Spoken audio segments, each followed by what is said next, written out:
Hi, and good afternoon, everyone, and welcome to another session brought to you by VLAN Technologies Asia. Before we start, I would like to remind everyone that if you have any questions, please drop them in the Q&A section on the right-hand side of your screen. If it's not open, just look for it on the top right corner. It's the icon with the question mark on it. Put your questions in there, and we'll be happy to answer them at the end of this session. Your participation is greatly appreciated. You can also WhatsApp us using the number displayed on the screen, which is +6012 266 0189, and we will also respond to your messages as well. For today's session, we have VLAN's very own senior cloud engineer, Zikri, to present to you about cyber attacks and how we can safeguard our files and data. As you all know that nowadays, the new norm is going to be work from home, but how many people today are not aware of what they don't know? Most of us are the typical users that don't actually have cybersecurity training and not privy to the knowledge of what external online threats are. For example, phishing emails, scammers, and ransomware. We hear a lot of these stories and read about them on the internet and think, well, that it's highly unlikely those things will happen to us. Are we really that safe? Is our data context that valuable? In the hands of a professional scammer, things can get really ugly very fast. In today's session, we are going to address these questions on how do we protect ourselves and from such malicious actors. I would like to remind everyone that while we work from home, we need to think about our own security as well as the data of our companies that we work in. I'll hand it over to Zikri to tell you more about this. Zikri, it's handed over to you.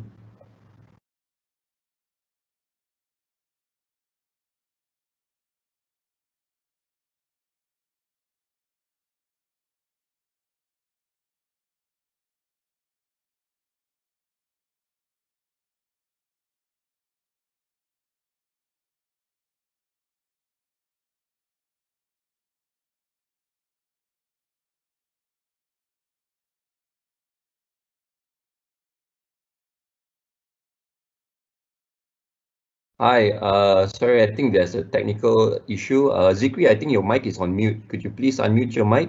Thank you.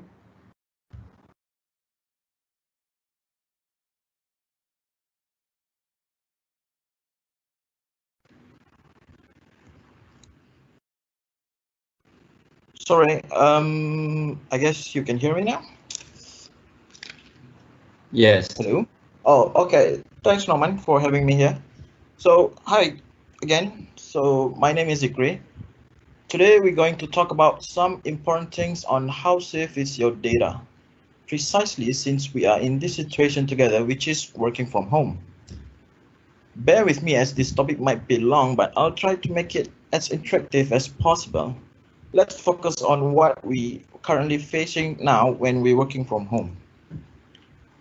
So we got no IT support, or more likely we got no people that willing to help us just in case we have a problem related to IT. We could possibly didn't have any firewall and antivirus at home installed in your laptop. And yet, we might share our computer password to our family so that they can browse something on your laptop, but who knows which website that they are accessing to? We don't know, right? Also, we might overlook that whether our Wi-Fi is secure or not. Because in some cases, your neighbor might using your password without your permission too. Then you can think that we are more sustained to get the attack from the outside if we don't really protect ourselves first, right? So things we'll be talking for today. I would like to inform on how people can attack you from the outside. I mean, not physically, but virtually. And how we can detect and prevent this from happening to us. I also will briefly explain to you on what other things that you can do to protect yourself from being attacked. Again, we are talking about attack virtually, not physically. First, let's look at what type of cyber attacks that are commonly happening around us. First is the malware. This is what happened when we try to download some pirate or cracked software. Some of us might not have the money to buy the Microsoft license or Adobe license. What else we can do? We pirate it. Why? Because it's free. Who doesn't like free stuff, right? Okay, for this, usually malware, or as known as malicious software, is being injected inside the pirated software. So after you save it on your laptop, it will start to spread, and sometimes even worse, causing the ransomware attack on your machine. What happened next? You couldn't access your data anymore. It's a nightmare to every IT person out there if this is happening inside your organization, you know. Next one, man in the middle. From the term itself, you can think that this is somebody in the middle, right? You guessed it right. This is where the hacker tried to impersonate someone else in the goal of stealing your personal information. Sometimes they might call you like, "Hello Brian, this is Zikri from CIMB Bank. We noticed that you have an outstanding amount of credit card which is RM10,000 ringgit. We would like to confirm your identity. Is your name Brian Wong? Is your license IC number is 1234? Could you provide us your full IC number please, just for a verification?" And just like that, he already got your full IC number if you entertain to their request. Next, drive-by downloads. This is the tricky way to attack you. Why? Because they know we didn't read all the term and condition when we try to download and install something from the internet. This is where the attack comes from. Let's just say you want to download the Google Chrome into your laptop. We keep on clicking the next button without noticing in the middle there is a consent page for downloading another software. But unfortunately, you already pressed the next button because that might be the virus too. So in conclusion, please read all the messages. Next one, malvertising. Okay, this is interesting. Theoretically, it's an advertising that always pop up in your computer browser. Some is the legit advertising, some is not. This is where the hacker exploit you. So please enable ad blocker software in your laptop. And also practice safe browsing, yeah? Because this kind of website, sometimes they try to corrupt you with all this malvertising. Next one, the rogue software. This is the less popular attack because it is a form of internet fraud that giving you false information, like saying that your laptop has been infected with the viruses. Then they will ask you to install the antivirus software from their website. The impact, there you go, you already breed one form of a virus inside your laptop. DDoS, DDoS, it's called for denial of services. This is a common attack by the hacker. Usually, this happens in your office network. It starts to flood your network or your servers, causing them to be down. Let's just say that you have one server in your office. Then these DDoS things happen. You could not access the server anymore from the outside. Even worse, if you have your own website, it starts to attack, causing other people unable to access the website. Next, the password attack. This is a common attack actually. Hacker attack your laptop using the common password, like literally a password. So please use complex password in every account that you own, like Office 365, Google Mail, or your computer credential too. So on phishing, yeah, this is one of the one that we want to focus actually. Okay, for this, let's just imagine that scammer wants your money. What is the easiest way to tempt you to pay them the money? Email. That's the efficient and less effort kind of way to scam you. We are going to focus on this in our next slide.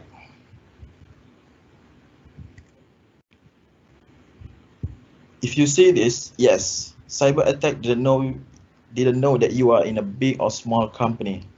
They just randomly attack you. Naughty hacker. So here's the recent news about cyber attack, especially during our MCO situation. Hacker knew that you are working from home, making them easy to prey on you. Let's not just give them the green light to do that, shall we?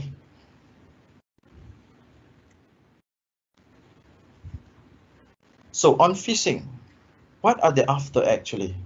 Password, financial info, identities, and money. And why do we fall for this scam? Well, when you receive an email saying that you got 1 million voucher, who doesn't want that? Even I will grab the chances. So don't fall for this. Remember, no one wants to give you money from the sky. So in order to prevent this, let's watch out for spelling and grammatical error. I mean, this is for the email part. No need to be OCD on the grammar part. I think you can differentiate which one is the polite or rude, harsh grammar when they are typing, when they are using in their email. We are going to be more specific on this on the next slide. And beware of the attachment too. Sometimes the virus was safe inside the attachment.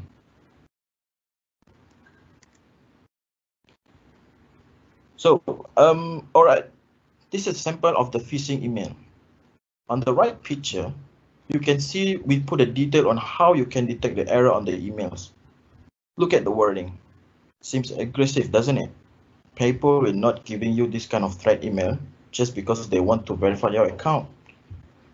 If you move your mouse cursor to the link that they ask you to click, you can see where it does lead you actually. Sometimes it's just a gibberish word that leads you to unknown website.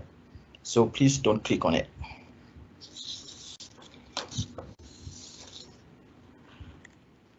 So we are now going to look on how we can prevent this. I mean, on the phishing part.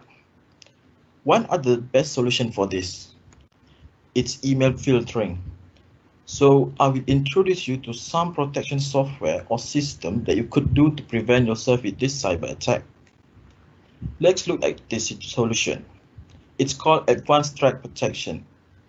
This solution is provided by Microsoft. It's basically filter out any unnecessary email to come to your inbox. How this stuff works? As you can see here, the email from the sender is being filtered out by Office 365. It does some number of filtration process before it goes to your inbox.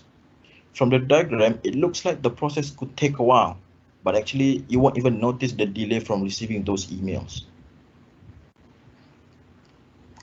So this is the example when you receive those phishing emails. Advanced Threat Protection will notify you that this email is not safe to open. Okay, enough about the phishing. So let's continue the journey. Let's look at another problem statement which we might facing during or after or before the MCO situation. From that list itself, you could see that we need to protect our data because we don't know what kind of data being transferred out by our employee or ex-employee. Might be a private and confidential data, who knows?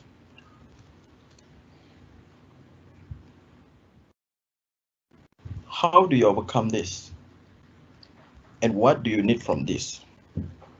A system that can protect, track, and monitor your data within your organization. You can govern this data according to your needs. Let's just say that you do not wish finance department to read or copy out the HR data. You can just log them from the data by yourself. What do we call this system? Azure Information Protection, or as known as AIP. So on the left hand side, you can see that it looks like the email has been tagged or labeled as general. It means that everybody can see this email. So if this email labeled as PNC, some department only can receive that email. On this page,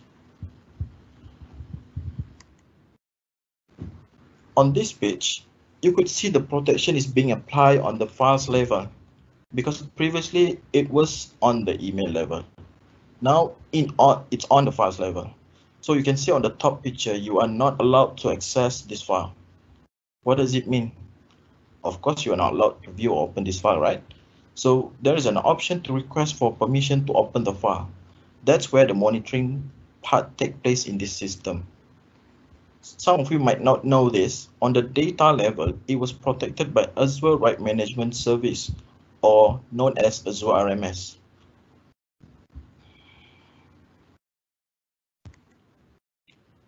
Okay, now you can see how Azure Information Protection works. This system or service support most of the Windows platform on mobile devices.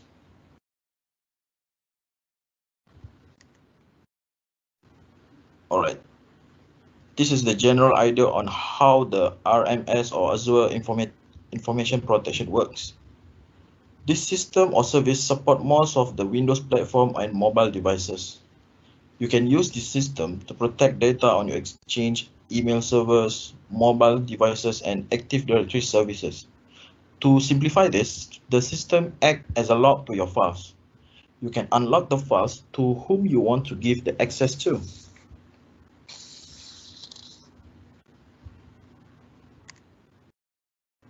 Alright, next. What is the problem that we are most likely to face during this time? Data leaking issue.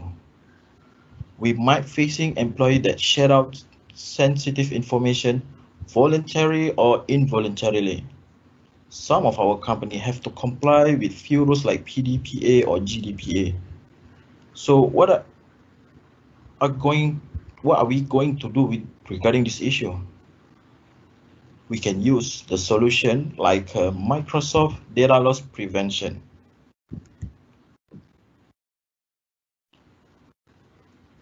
So what's this system is about? Basically, it's all about preventing your data to be leaked outside or within your organization.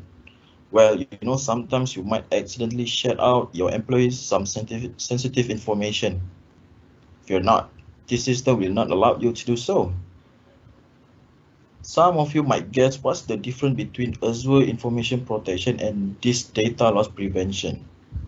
Well, Azure Information Protection is all about the tracking, protection, and monitoring the data.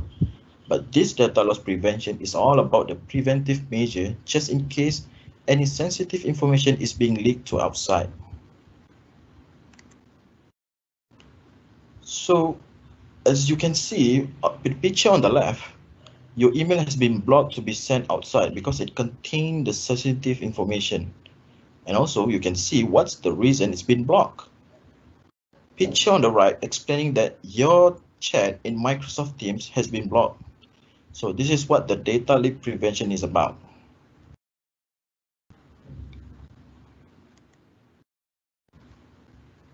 Finally, we are talking mostly on protection and prevention. Well, we do need to know about that sometimes protection are not always efficient enough to do the job. What else we can do? Backup, backup, and backup again. Ask yourself, when to the last time you perform a backup on your data? Or do you even have backup for your data? Is the backup data centralized enough, or it's being scattered throughout some external hard disk lying around here and there? Or mainly, have you tested your backup? Yeah, that's the question I'm having myself too. So here's a few examples of backup solution that is provided out there.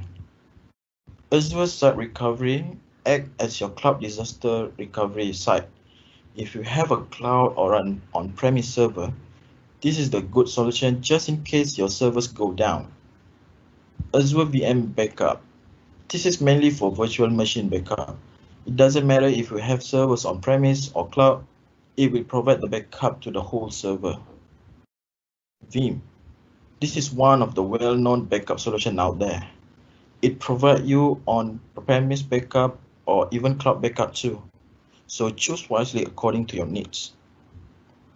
Some other remote offsite backup like Synology C2 or Synology NAS has offering these solutions too. Can you imagine that you could do 2 layers of backup? First, you backup your data to the on-premise and then the backup data goes to the cloud. Well, this is the solution. Alright, that's the end of my presentation. Let's open up the Q&A session. You can drop your question on the on-screen chat below. Thank you. Yeah, thank you, Zikri, for that. And if you have any questions, you can always put it up at the Q&A section, which is located on the right-hand side of your screen. Zikri, can you please change the slide to the next slide, please? Yeah, so for those who are joining us right now, you can actually scan this QR code and give us a feedback on what webinars you would prefer to join, or topics that you are interested in listening or getting more information on. Obviously, it has to be on technology so that we can share with you all as well.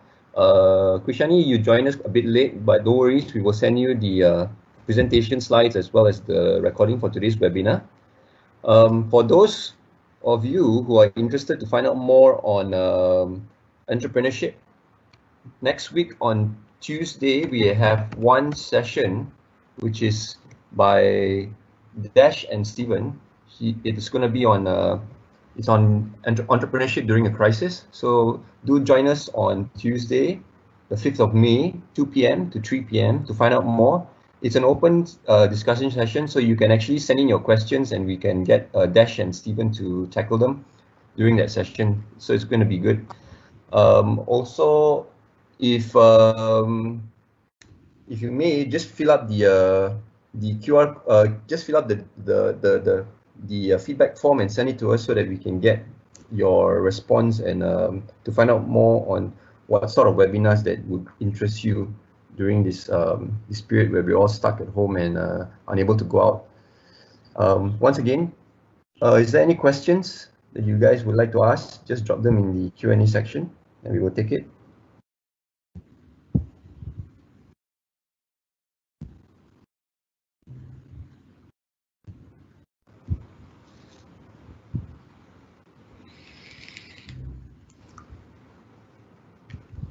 Well, I guess there's no questions coming in. I think the main thing that we take back from today's degree is that we need to make sure that our Wi-Fi is always secure. There's a password that is set up. We also need to make sure that we don't simply open up malicious emails or download softwares, free softwares online. And also we are supposed to be able to back up our data and make sure that there's enough storage space for us. Am I right? Yeah, so thanks once again for everyone who joined us today, and we hope to see you next time on our next webinar. Thanks. Stay safe. All right, stay safe, everyone.